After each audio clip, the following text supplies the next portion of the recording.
High in the night sky above the nation's capital, down flashes a shooting megastar on a mission of mercy. Zeroing in on her rooftop helipad, bearing priceless gifts of caring and sharing, she touches down to touch the hearts of her celebrity guests who tremble in anticipation in her luxury penthouse below. Ladies and gentlemen, it's the Dame Edna Experience with Dame Edna Everage.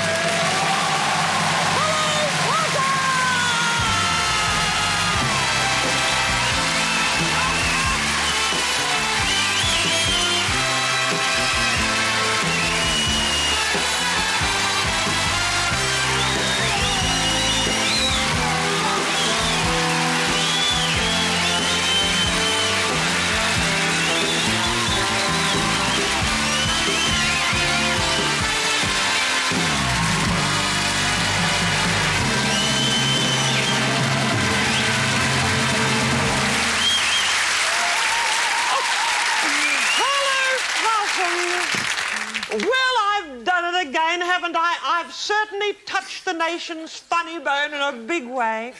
All week, letters and tele-messages and faxes and flowers have flooded in expressing the nation's gratitude, and the same word keeps repeating itself. People keep saying they were tickled to bits to see me back on TV. And people said, you really tickled our family's fancy. And that is spooky, possums, because even when I was a schoolgirl, just beginning to grow hair that I could sit on,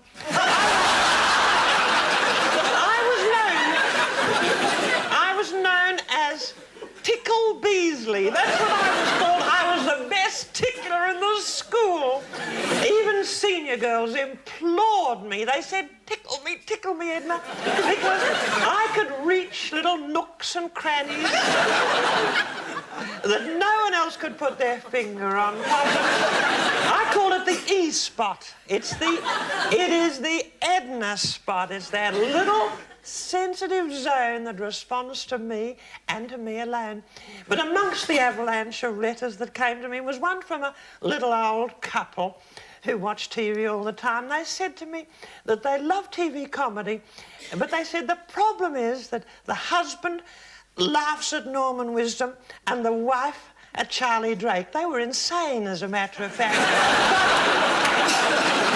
They, bless their little hearts, but they said when they saw my show for the first time in their married life, they achieved simultaneous paroxysms. They did.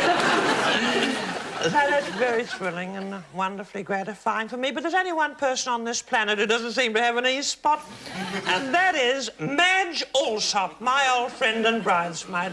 Hello, Madge. No, look at her. Please don't give her sympathy. It's passive aggression, that is,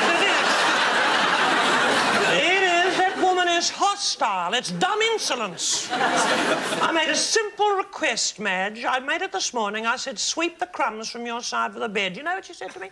She said, do it yourself. I said, don't speak to a megastar like that. She said, don't talk to a cult figure like that. She thinks she is a cult figure. And now she's making me talk about her. You see how cunning she is? She's dominating this show. She is a wicked woman. Ignore her, because I have much more important people to talk to you about and to introduce to you wonderful house guests in this luxury penthouse of mine. Vivienne Westwood, this exciting avant-garde designer. Then Derek Jameson, ace communicator, the communicator of the future, I would say. And last but by no means least, that gorgeous chanteuse, Liza Minnelli. But first, Possums, first, my wonderful house guest and super swat, Magnus Magnusson.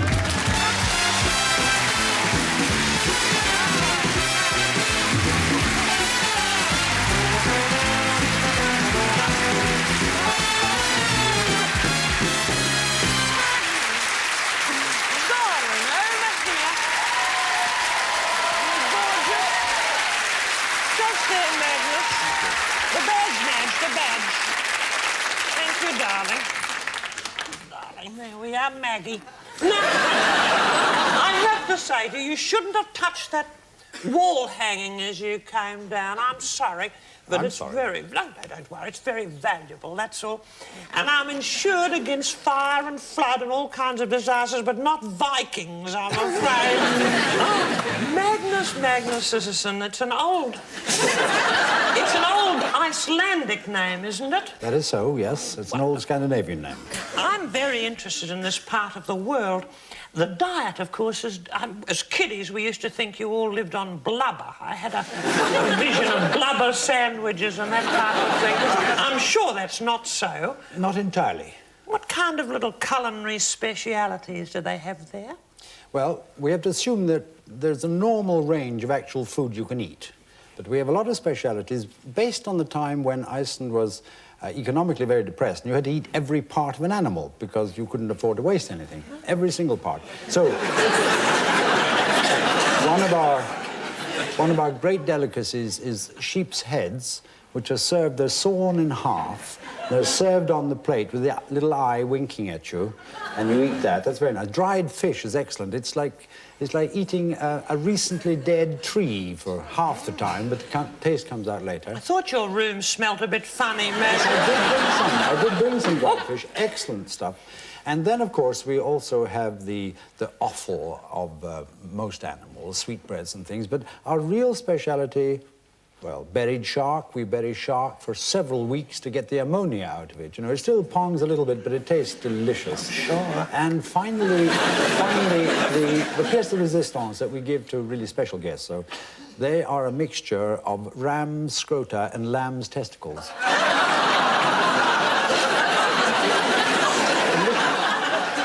This is a family show, Magnus. May I assume that it's a very special treat?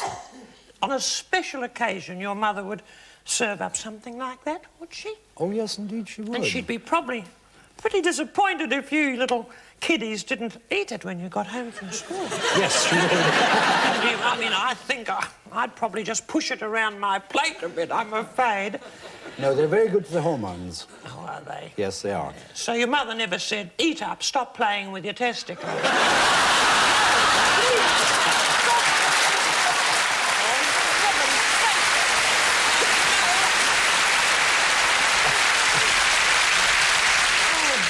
But you are Iceland's greatest export, Magnus. Apart, of course, I suppose, from Father Christmas and those Vikings. The Vikings, yes. Well, We exported Vikings, although we came at the end of the Viking Age, in a way. The Vikings are our main claim to fame, I would say. Would you say they'd had a bad press? They I think they had. They did have rather a bad press because at that time, the only people who were writing for the Daily Express at the time were monks. And monks were the rich guys, you know, all the churches were basically the banks in the community. So any Viking worth his salt would realize in a very short time that a good raid on a church was a very sound economic proposition. And so they did raid the churches a little bit, and they found a lot of stuff that fell off the back of longships. And they did tend to... They've always enjoyed the company of beautiful women. Of course, you've been married for, what, 36 years and 4 kiddies? Yes. And to the same wife? Yes, indeed. What went wrong, darling? What went wrong?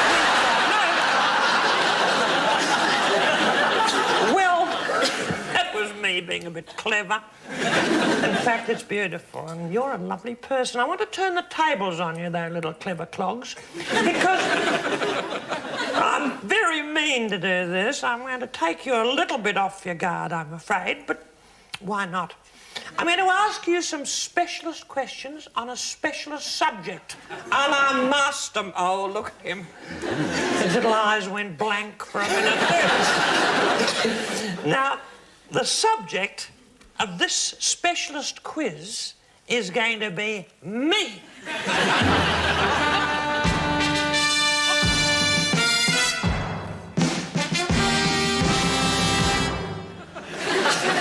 Your name, please. Magnus Magnusson. Occupation? Broadcaster. Your specialised subject? The life You have 2 minutes on the life and times... 2 minutes on the life and times of Dame Edna Everage. Starting... Now, what was my full maiden name? Edna May Beasley. Correct. What was my father's occupation? A vacuum cleaner salesman. Correct. What optional attachment did he once surprise my mother with?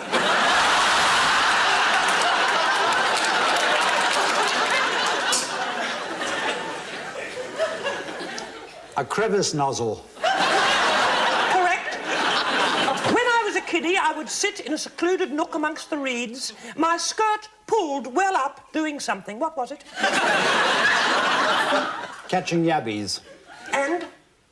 Doodling on your thigh. Correct. Who squired me to a ball when I was 16? Ah, Sir Les Patterson. No. What? The answer is Les Patterson. He wasn't knighted for another 40 years. What was written on the scrap of paper that the Queen pressed into my hand in the line-up backstage at the London Palladium? I'll have to hurry you. Thank you for a marvellous evening, Your Royal Highness. No. There was just simply the one word, help. And at the end of your specialised subject, you've scored 11 points and no passes.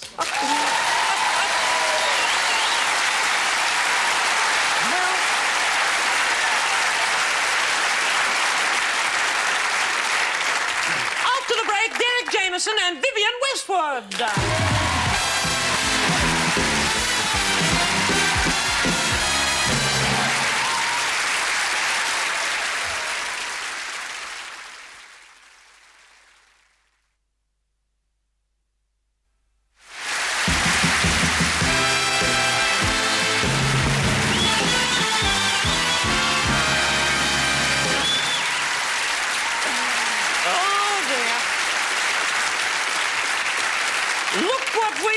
On Magnus's bedside table, my autobiography. You've been cheating. I thought you knew all of those things, darling. Just homework, dear. Homework.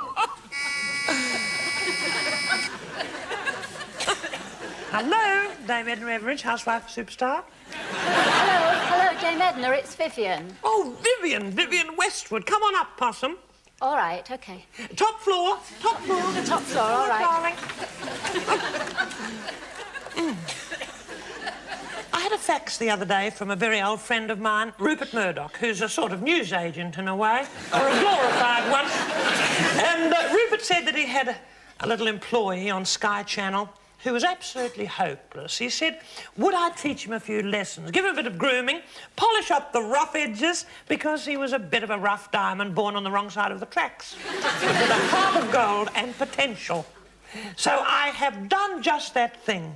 I've taken him into my home and I've been buffing him up a little. Ladies and gentlemen, may I introduce my pupil, Derek Jameson.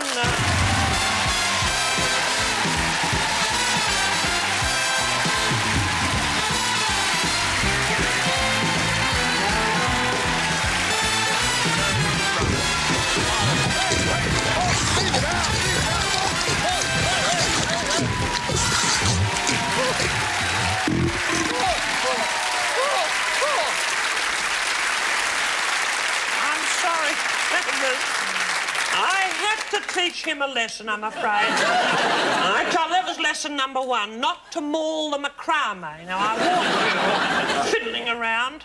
1 minute he's walking down the stairs, next minute he was sucked off into oblivion. However, he was an awful house guest.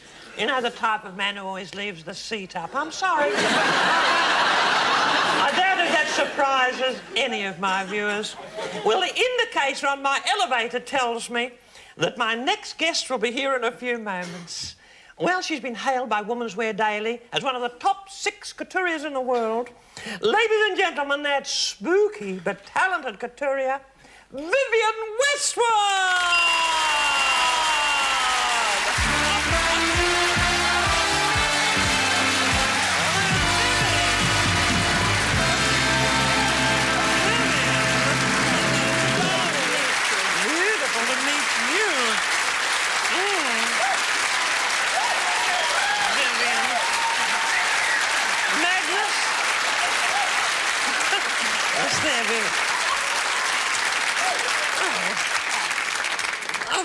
Well, what rather striking little figure you are, Viv. Rather raunchy little possum, too. Magnus is giving you a rather strange old vibe. The badge, Madge, the badge.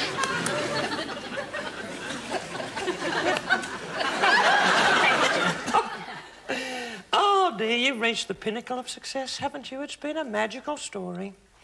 I mean, you're up there now with Christian Lacroix and Montana and Yves Saint Laurent and my son Kenny, a wonderful designer, Magnus. But there have been... It hasn't all been success, has it? Any more than it has for me, Viv. Well, it's always a struggle, yes. It is. Yes. There was a time when you were almost starving. Rooting and scrabbling around in Clapham Common, she has been. You've been peckish and Peckham, no doubt. Do you remember those days? Or have you blacked out on them? No, it is true, because there are a lot of fruit trees on Clapham Common. That's not generally known, is it? And I used to pick plums, apples, blackberries. And this is before I started designing, when my children were little. And we used to go round the gardens of derelict houses and find quite a lot of produce there. You must be pretty good knowing what you can eat and what you can't. Did you ever sort of bite on an old ring pull or something? On a what? A ring pull. I know it sounds a bit horrible, slow. doesn't it? But horrible things that on cans of beer and that sort of thing. Yes, yeah. That's a ring pull. Now you know you'll probably turn one into a frock. Be that no, but I say that because Vivienne invented a style which was very dramatic and very revolutionary, didn't you? Called... You're absolutely right. I should remember ring punks, what is it? Pulls. Ring pulls, because people used to pin them on their punk rock clothing. Now you've become the ultra-conservative, haven't you, Vivienne? But I must say, I often wondered how that little punk style really happened. I mean, with the safety pins. Remember those? I had a picture of you when you had your little bubbers changing their nappies. You know how we girls, when we're changing our little bubbers, terry-toweling nappies, we put the pins now out. I thought you probably were so hungry you accidentally... That's delirious. You stuck the pin through your nose and Malcolm said, wait, hold it, Viv. That's a gas. Something like that. Probably not. But you've moved on from the days of rubber. What was so attractive about rubber clothing, Viv? Well, it was subversive at the time because no one else was wearing it for day wear, we thought. No, and it was very sexy. I used to go around in black rubber stockings and a pink rubber negligee. Did you? How clammy that must have been. I know that... Well, in a way, my mother was a bit avant-garde. She always had a rubber undersheet. She did. And a hot water bottle. And I suppose the closest the general public came to it was the hot water bottle and the Wellington boot, really. But you extended it into all kinds of things. Did you ever get trapped in any of your own clothes? Well, rubber is really very, very pleasant to wear unless you're in an extreme temperature. And I remember bopping in a hot dance hall and actually bopping and squelching at the same time. So there is a side to rubber that you wouldn't recommend to people. I have a vision of Madge struggling into a pair of rubber panties. Accidentally treading on the gusset, she could catapult herself out the window. She could.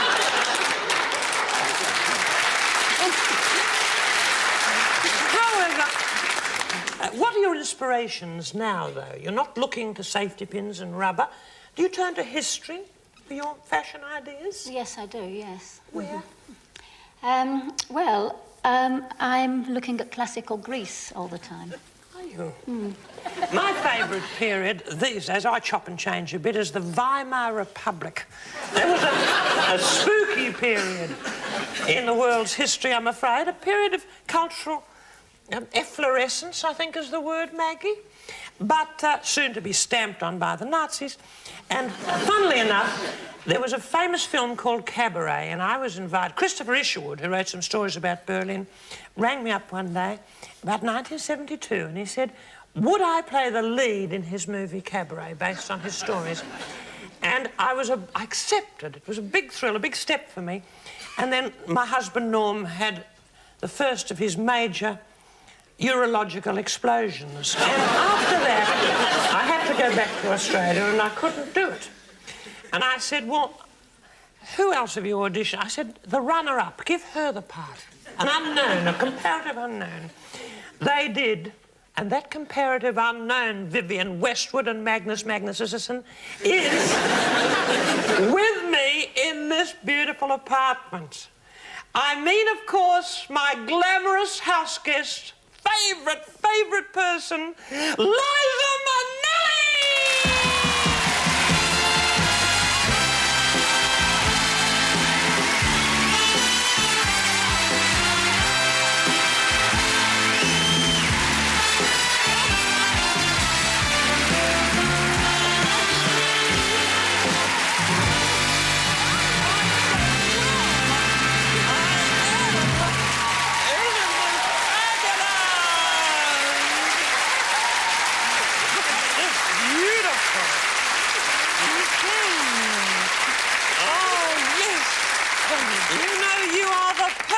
House guest, you are. Well, thank you. Kitchen too. You rinse before you stack. That's what I like about you. Since you've been staying with me, Liza, my beloved, you've been humming a gorgeous little tune around the home. Oh, yes, you like that? Beautiful. A little melancholy and very catchy and very lovely. Could you sing it for me? Oh, of course. I'd do anything for you. You know that. I'd love you to sing it for me now. Ladies and gentlemen, Liza with her new hit single.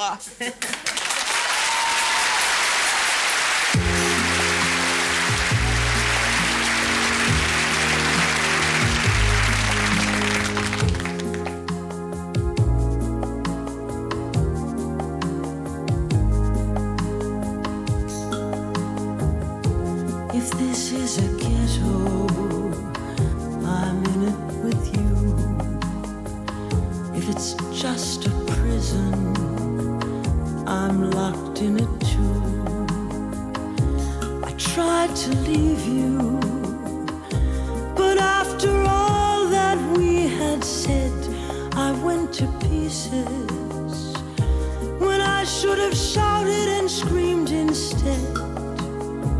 So sorry, I said.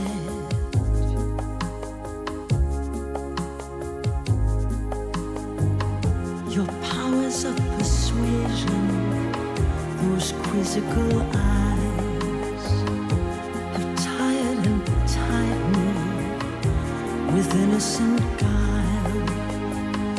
I would have walked out, and after all the tears we shed, I should have stalked out, gone and painted the town bright red, but instead, so sorry, I said.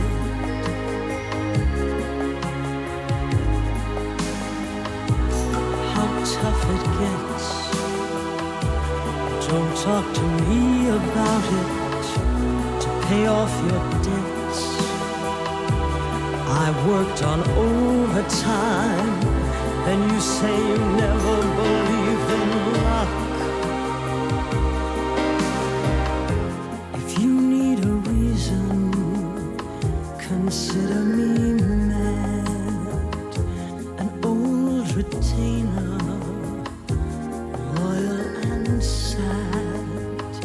I bought my freedom, but after all that we had shared, I couldn't leave you.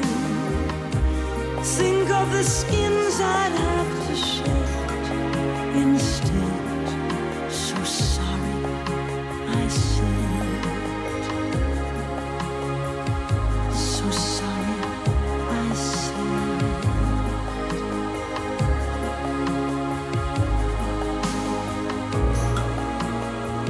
So sorry, I said.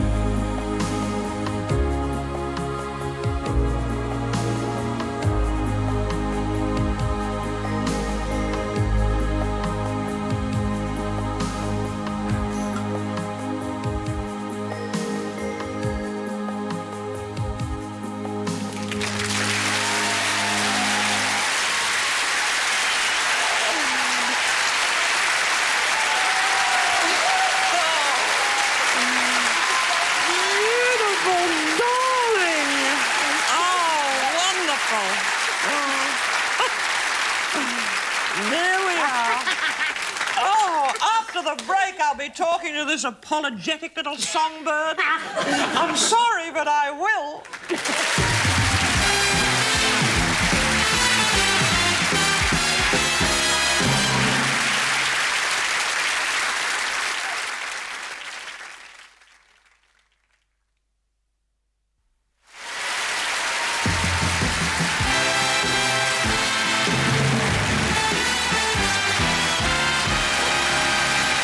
That was a beautiful song, beautifully sung. And it's lovely to see it coming to such beautiful fruition now, my dearest Liza. Minnelli. I was put in an extra syllable. Minnelli. Listen, it's lucky that my parents didn't call me Nellie, because then it would have had to be Nellie Minnelli, which would have been twice as hard. Now, there are ground rules, and you remind me in this show. Right. You said parents, sorry, we're not talking about your I'm sorry. All right. Liza, I know you want to, but we're not going. We're not talking about your aunties, your uncles, your brother, your sister, your mother, your father. They're not getting so much as a look in on this interview. I know you're disappointed. Her little face fell because she was longing to talk about her family, but we're going to be talking about you. You're my guest, and you're the special person for me. But you are a beautiful house guest. You really are. And I want to hear about your home, because you've admired mine. Well, yes, I do. I think it's absolutely wonderful. And we have, I think, the same taste. Yes. My apartment in New York, my husband and I have a very modern apartment, and we also... Modern? Yes, it's beautiful. And we also like artwork, like you do. My husband's a sculptor. Oh, beautiful. I've heard that. I long, when I come to New York, to have a look at his work. Well, your room is ready for you whenever you get there. Thank you, my darling. You're so sweet. We're on the Megastars network. This is this Andy Warhol of mine. I don't like it. I've seen the one of yours on the exhibition. I even prefer it. But there's something, you know, it's spooky, isn't it? I frankly thought he was a little bit spooky. I never saw the point of it. Him, I never did. He was a little bit spooky, wasn't he? It's creepy, in my opinion. I'd say, you know, and I'd say it to his face. Well, no, I wouldn't, as a matter of fact. I'll say this. He did a lot of portraits from photographs, but he didn't even use a snap. He did that on a telephone conversation. Someone describing me who didn't even know me very well. I mean, there's a bit of Marilyn Monroe there, too, isn't there? On a telephone conversation? Well, that's all. And look at it. Well, the eyes I hate. I love your eyes. Oh, thank you. I do, and those beautiful lashes. I'm so envious of you, Liza. Oh, well, thank you very much. You know something? The lady who makes... Because some of these are false, right? Oh, listen, it's the effort that counts. It's the effort that counts, right? Well, I mean, you get all done up, and you have to sort of be glamorous and stuff like that. Besides, it's fun. But and the lady who makes these makes them for Cher, and I'm having some made for you. I've ordered them. I'd adore some. Wouldn't I look gorgeous in eyelashes like this? She makes Dolly Parton's eyelashes. I'm glad you told me this, because I think I found one of your eyelashes in the bath the other day. Oh, I'm sorry. Listen, I rolled up a copy of the Financial Times and beat it to death because I thought it had crawled out of the plug, Liza. Are they transplants? I mean, do people... I hate to say this, but in accidents, I mean... Are these rushed to you when they're still warm? No, you just throw them on and throw them off. You don't have to carry a little donor card saying, in the event of a tragedy... Send to Cher. Send to Cher.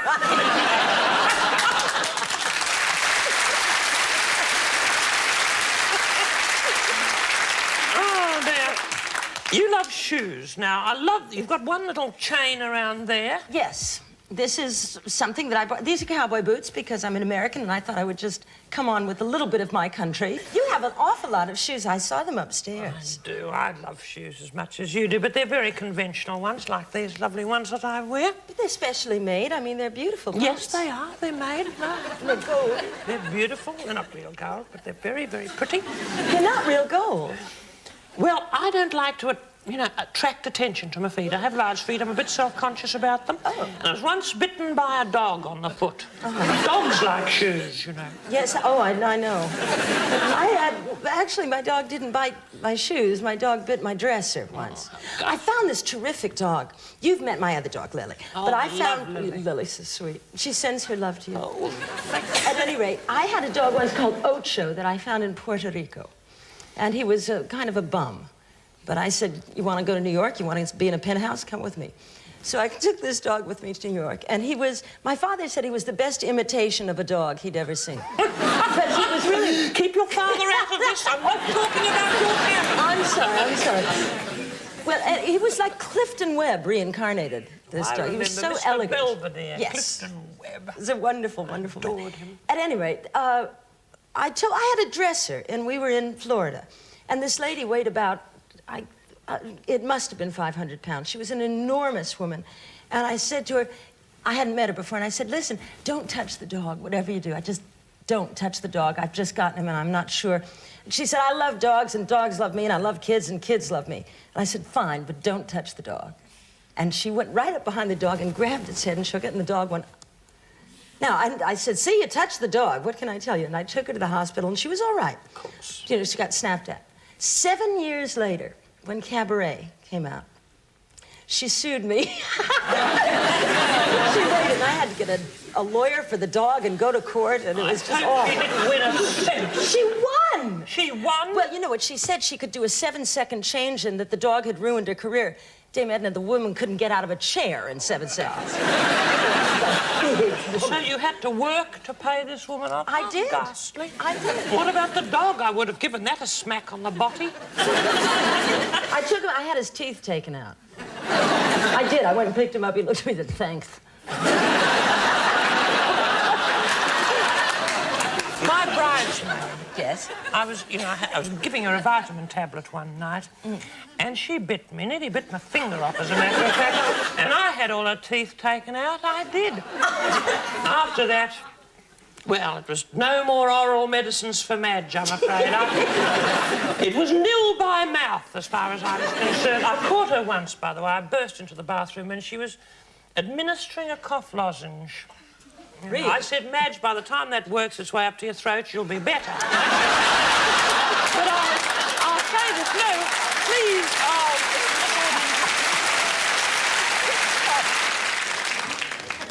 Another thing, I help a lot of people.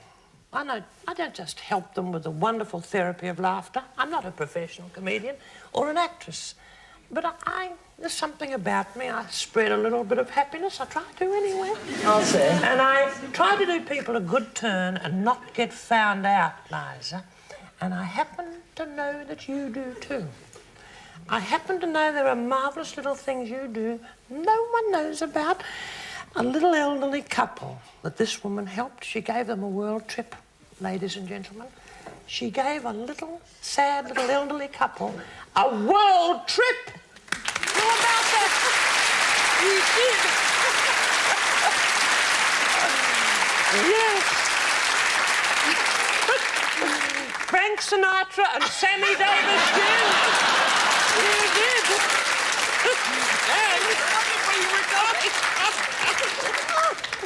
That took you by surprise, didn't it? Certainly did. Oh, you were so good to them. And you gave them occupational therapy, didn't you? Instead of making moccasins and things, you put them onto a stage and got them to sing ditties, didn't you? They were gorgeous. Did you tuck them up in bed afterwards? No, I was always the first to leave. They would hang out till dawn. I don't know how people can do that. I don't know. They're so strong. Both Frank and Sammy, besides being talented and nice and generous, Fabulous. are strong. And almost family. Yes. Oh, they are. So we won't talk about them. All right. Well, I'd love to party a little bit. Tonight I'm on an up. I feel like going out to dinner. Is there a nice Icelandic restaurant that you could recommend, Magnus? Not for the things you're looking for. I hope we could go out and have a ball later on. Never mind. You'll understand that later. All right.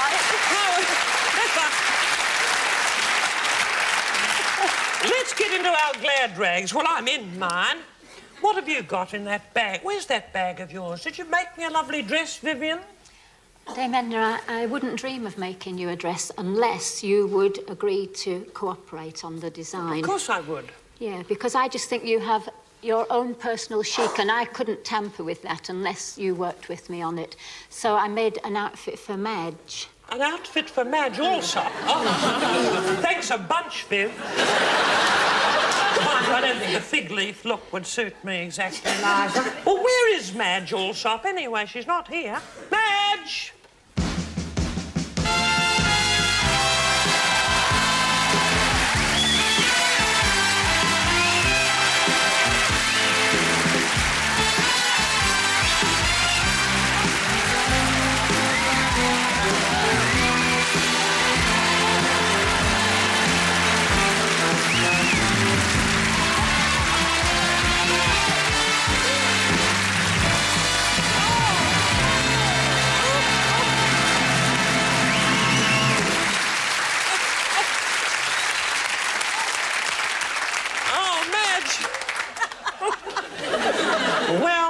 Forgive you, Vivienne. Madge has got the frock she deserves. No, she looks gorgeous. And you know, deep down, I have a very soft spot for that woman. There's a person I walked down the aisle with, Liza. Once upon a long time ago, Viv. Someone that I still share a tear and a smile with. Now the flush of my youth has ceased to glow. Oh, Liza, I'm not the easiest girl to get along with. It's amazing that we've never come to blows. But at least I've got someone I come on strong with.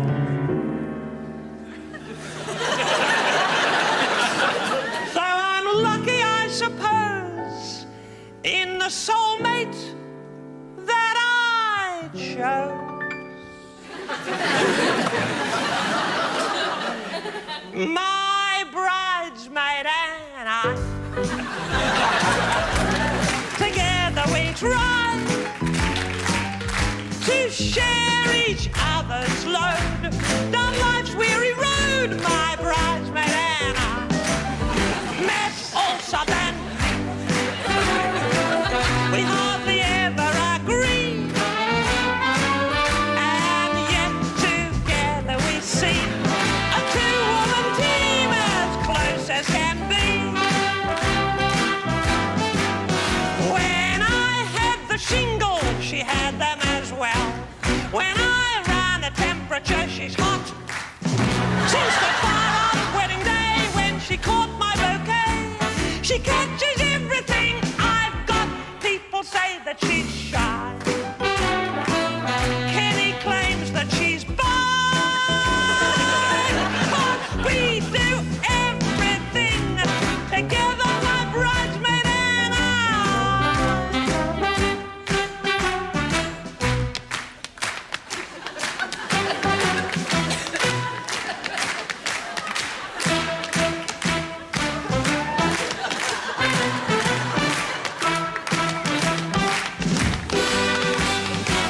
When she goes to the bathroom, she leaves a path of devastation like D-Day. I don't mind her stubble all round the bar, but she throws her old blades in the B-Day. Oh, Madge, really, darling? Yet somehow she scrapes by. Possums don't ask me why.